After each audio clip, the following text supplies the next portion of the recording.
Hello and welcome. America's relationship with Iran has been a troubled one for about 3 decades, and President-elect Barack Obama has said that the issue is at the very top of his agenda.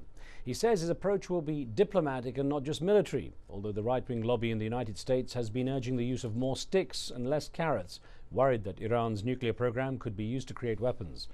Tehran insists its program is for energy and that it has the right to pursue its atomic plans. But the question remains, will the upcoming Obama administration deal with Iran differently from the outgoing Bush administration? Remember, you can join us with your questions and comments in the conversation. Log on to livestation.com/AJE, enter the chat room and take part. We also welcome your phone calls on the show too. Joining me to discuss the issues is Dr. Houshang Amirahmadi, the director of the Center for Middle Eastern Studies at Rutgers University and the founder of the American-Iranian Council. He ran for Iran's presidential elections but was disqualified. Professor Amir Ahmadi is joining us from London. And with me here in Washington is Dr. Hossein Askari, an expert on Iran at George Washington University. In the 1990s, he served as an intermediary to improve relations between Arab Gulf states and Iran, and has also served on the executive board of the International Monetary Fund. I welcome both of you. Thank you. Thank you. Thank you.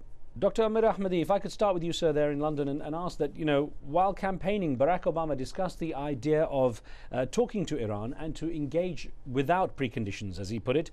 How do you think that relations between America and Iran will change under his administration? Well, it depends on what track President Obama will take.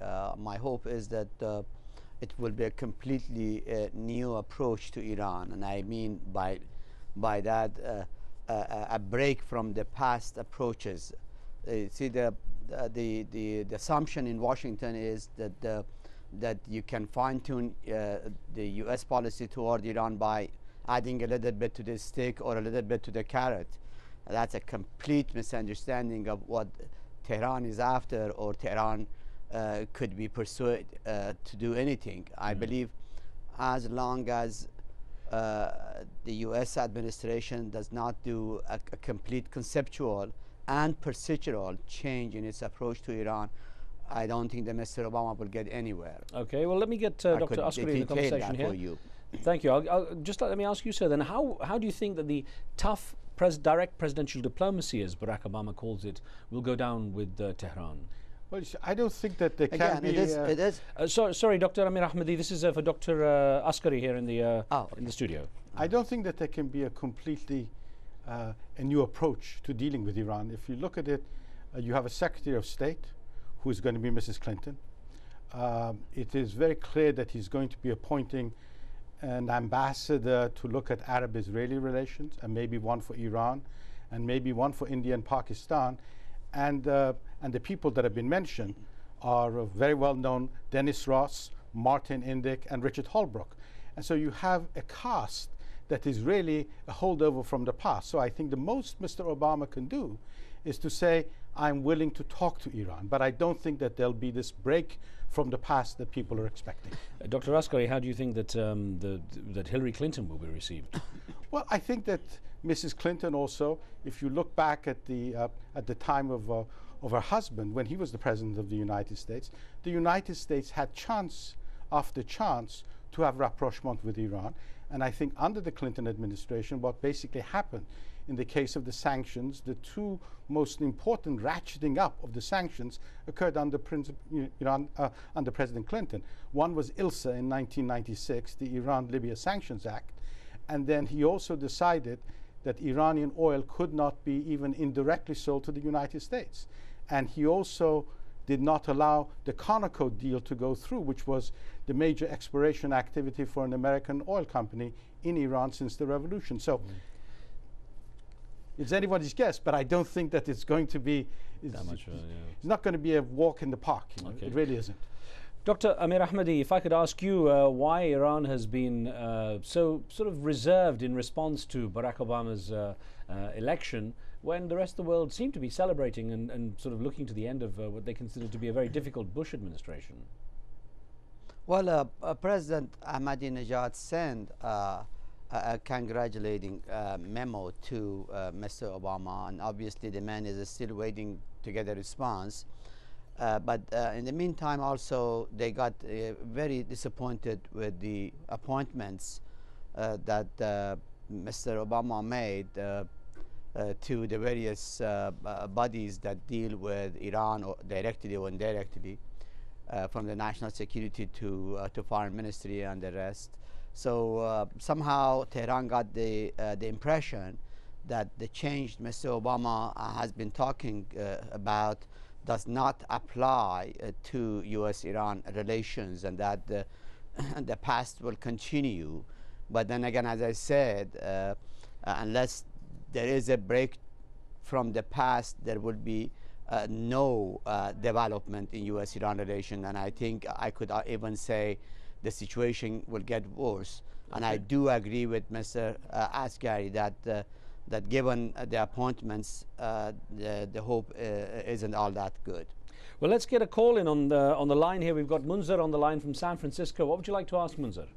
Yes, hi. I was just wondering, I'm wondering and asking, why are we after Iran, and knowing that the United States were the first people to use the atomic weapon, and they're still building atomic weapons, as well as why are we not looking at Israel, which has over 400 nuclear weapons, and nobody's saying anything. They're just keeping a blind eye about Israel, while Iran is being, singled out. Munzer, let me put this to Dr. Asghari and ask you. I mean, this is an issue that's often raised on the issue of Iran. Why is it that there seems to be double standards on the part of America on who can and can't have weapons? And can the issue of the nuclear weapons be delinked from other foreign policies? Can America move forward with Iran, without this issue being in the middle of it all?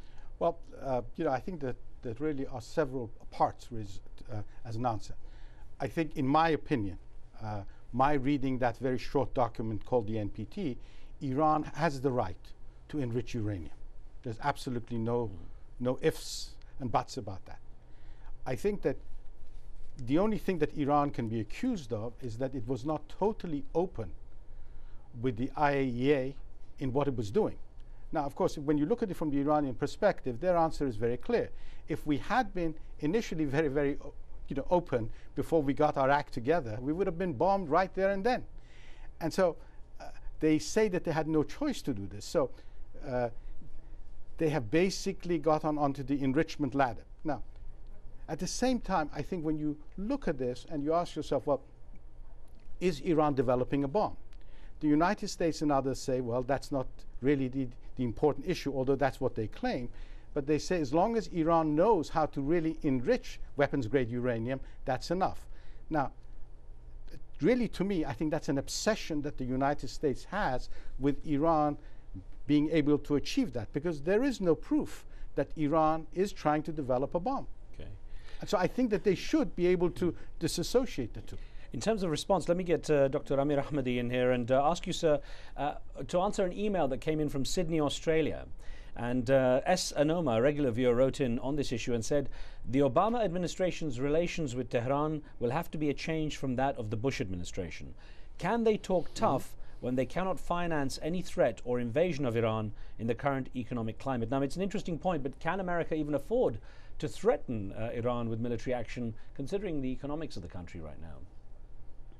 Well, first, let me say that on the nuclear side, quickly, I think from Tehran's perspective, the nuclear issue is a pretext, and you hear the Iranian leaders say all the time, they think the U.S. is after the regime. In fact, that's the bottom line. For Tehran, it is the regime, it's the regime's survival. In fact, they believe, and very deeply believe, that the U.S. will never live with this Islamic Republic, and that all the other matters are pretexts. So if Iran was even to stop enriching a nuclear matter, the U.S.-Iran relation will not improve even after. So that's one point to keep in mind. On the new question that was raised, here is the matter. I think obviously U.S. has the military might to do serious damage to Iran. I mean, there is no question about it whatsoever, but regardless of what the situation is with the U.S. economy. However, I think the problem with U.S. Policy toward Iran is not just the use of force or incentive. It is as I said, a conceptual problem. Let me open it up a little bit. The best option for Iran in relation with the US is the status quo, which is no peace, no war. As long as the Islamic Republic can live with this status quo, it will neither go for war or peace. It would not take any of the two. So the absolute first step for Mr. Obama in dealing with Iran to take is to remove, in whichever way possible, this status quo of no war, no peace, and give Iran a very clear option of either peace or war. And by the way, because the war isn't an option really for both sides, the peace will remain on the table. And for that, Mr. Obama has to give a package that the Iranian people, not just the government, cannot refuse to take. And that's the key. All right. Well, I'm going to touch more on this in just a moment. We've got to take a very short break here. I'll ask you both to stand by. We'll have more of our discussion in a moment. As we pause, let me always remind you, of course, you can join the conversation with your questions and comments. Just log on to livestation.com and enter the chat room. You see that there before me or below me. You can see the debate taking place now. We'll be right back.